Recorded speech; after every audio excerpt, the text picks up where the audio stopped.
It's Tucker Carlson. This spring, word began to circulate in Washington that the House Oversight Committee, under its new chairman, Congressman Jamie Comer, had discovered criminal behavior after reviewing thousands of pages of the Biden family's bank records. Now, publicly, to the extent they responded at all, the White House dismissed the investigation as, of course, politically motivated. In any case, irrelevant. Hunter Biden was an adult, so his business dealings had nothing at all to do with his father, in this case, the President of the United States. But in private, everybody understood it wasn't quite that simple. There has long been overwhelming evidence that Joe and Hunter Biden's financial lives are not separate at all, but deeply intertwined. On Hunter Biden's laptop, there's a suggestion that the two of them even at one point shared a bank account. And of course, Hunter Biden wrote himself that he kicked back cash from his foreign business deals to his father. He wrote that bitterly. So the Oversight Committee's investigation was potentially a disaster for the White House, a scandal, possibly even the prelude to criminal charges. So in order to get ahead of all of that, Joe Biden's handlers did the one thing they could do. They set up an MSNBC interview to preemptively whitewash whatever Jamie Comer might find. Here's the results of that. This aired on May 5th. Sir, there is something personal that's affecting you. Your son, while there's no ties to you, could be charged by your Department of Justice. How will that impact your presidency? First of all, my son's done nothing wrong. I trust him. I have faith in him. And it impacts my presidency by making me feel proud of him. Okay, time for the master class. For free, you can audit it. Here it goes. Sir, showing appropriate respect, says the shill, there is something personal that's affecting you. Note the wording. Personal, not of public concern, nothing law enforcement might be interested in, but personal, a sad family tragedy. That's the framing. And then this, a sentence choreographed to the letter. Your son, while there's no ties to you, could be charged by your Department of Justice. Got that? Well, there's no tie to you. So the answer is, in fact, in the question. Whatever Hunter Biden goes down for, and we know he is going to be charged because MSNBC said so, but when that happens, that's Hunter's problem. It's got nothing to do with Joe Biden. Rest easy, America. 5 days later, the Oversight Committee released its findings, and they were in fact devastating. Quote, bank records show the Biden family, their business associates, and their companies, their many companies, received over $10 million from foreign nationals and their related companies, the committee wrote. Investigators had, quote, identified payments to Biden family members from foreign companies while Joe Biden served as vice president and after he left public office. So actually there was something there. It was a scandal. Racketeering, money laundering, wire fraud, those are some of the crimes the Bidens seem to have committed, in addition, of course, to selling out the United States for cash. So what would happen to them? Well, Donald Trump had an idea, quote, they'll hit Hunter with something small to make their strike on me look fair. Trump wrote that about 2 weeks ago, and it turned out those were prescient words. This morning, Hunter Biden pleaded guilty to pretty much nothing. Biden pled to 2 misdemeanor tax evasion charges, then entered a diversion on a federal gun charge. That's it. As far as Merrick Garland's Justice Department is concerned, Hunter Biden is done. There was no pre-dawn raid carried live simultaneously on CNN. There was no perp walk, no handcuffs, no press conference. Above all, there was no felony. Hunter Biden, who broke federal gun laws, can still carry a gun. It's like it all never happened. In fact, the Justice Department just baptized Hunter Biden. A lifetime of sins washed away in an instant. It was a secular miracle. Most miraculous of all, Hunter Biden somehow escaped a FARA charge. FARA is the Foreign Agent Registration Act, and it is exactly what its name suggests. Under federal law, if you are acting as an agent of a foreign nation in Washington, you are required to register with our government to let everybody know.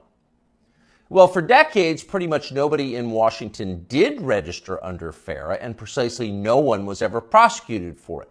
No one.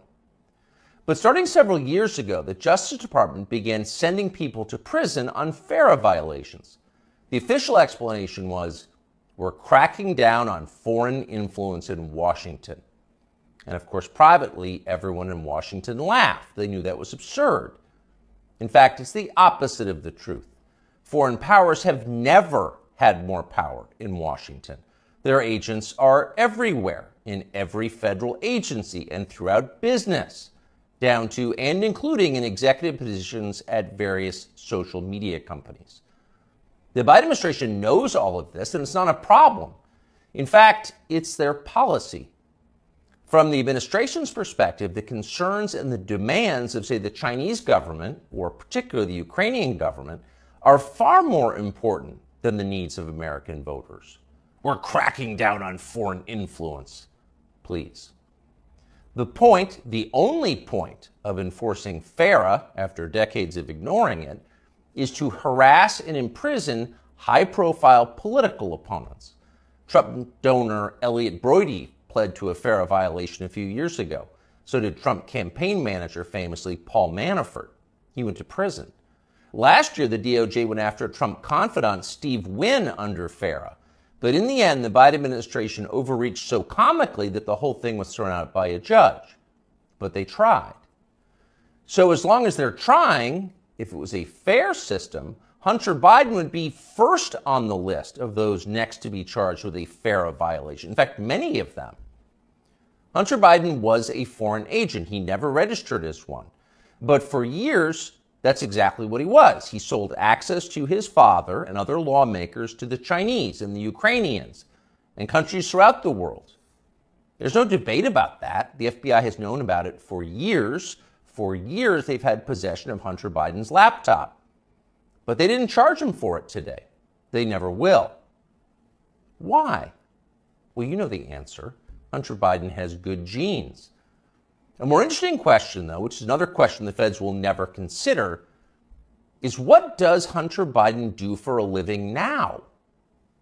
This is a man with no obvious job and, of course, zero skills. He spent midlife smoking crack. Yet somehow he's managed to live pretty well despite rising inflation. He's been living in big houses in the costliest residential neighborhoods in the world. He's been paying his stripper baby mama $20,000 a month in child support. And he has retained a team of the most expensive lawyers in the country who spend quite a bit of time sending threatening letters to anyone who asks questions about how they're being paid. We can confirm that firsthand. So again, what does Hunter Biden do for work? That's a fair question. And tonight we have the answer. For years, Hunter Biden was an influence peddler. Now, Hunter Biden is a self-actualizer. He self-actualizes for a living. He gets in touch with himself, his feelings, and he follows his muse. Here he is explaining his new vocation in a 2019 ABC News interview. This is new. Yeah. Studio. Yeah. But now he's opening the doors to a place never captured by a paparazzi's lens, his refuge, an art studio where he finds solace in painting. What's the goal eventually? No goal. That's the perfect part about it. It's just, it literally keeps me sane. His refuge, far from the paparazzi's lens. In other words, we're not the paparazzi, we're ABC News. What's the goal of this? Your refuge. There's no goal, he says, grinning with those fake teeth. It just keeps me sane. But actually, there was a goal. And if you didn't know what a virtuous person Hunter Biden was, you might think it looked a lot like money laundering. 2 years after that interview, Hunter Biden was selling prints of his art. And to be clear, just the prints, not the, quote, art itself, but effectively photocopies of it for $75,000 a pop. Apparently, Hunter Biden moved 5 of these repros in just days. That's $375,000 in less than a week for signing copies of your fake art. As for the paintings themselves, childish self-indulgent blots, Those sold for $500,000 apiece. So the question is, who bought them and why? It'd be interesting to know. There's a story there for sure, but of course we have no right to know. There's no public policy implication. It's not like Hunter Biden's finances have anything to do with his father's finances. Meanwhile, once his father did become president, corporate publisher Simon & Schuster lined up as well to pay Hunter Biden's bills. According to news reports, Simon & Schuster gave Hunter Biden millions of dollars for his highly selective account of his wholly unaccomplished life. And then the publisher lined up brainless celebrity endorsers like Dave Eggers and Stephen King to promote it. King, who apparently will say anything if it helps the party, called Hunter Biden's silly manuscript a, quote, harrowing and compulsively readable memoir. And then Stephen King described Hunter Biden himself as beautiful. Needless to say, the book sold miserably, but Hunter Biden got to keep the millions, and that was the point. And so on. This kind of thing apparently happened a lot.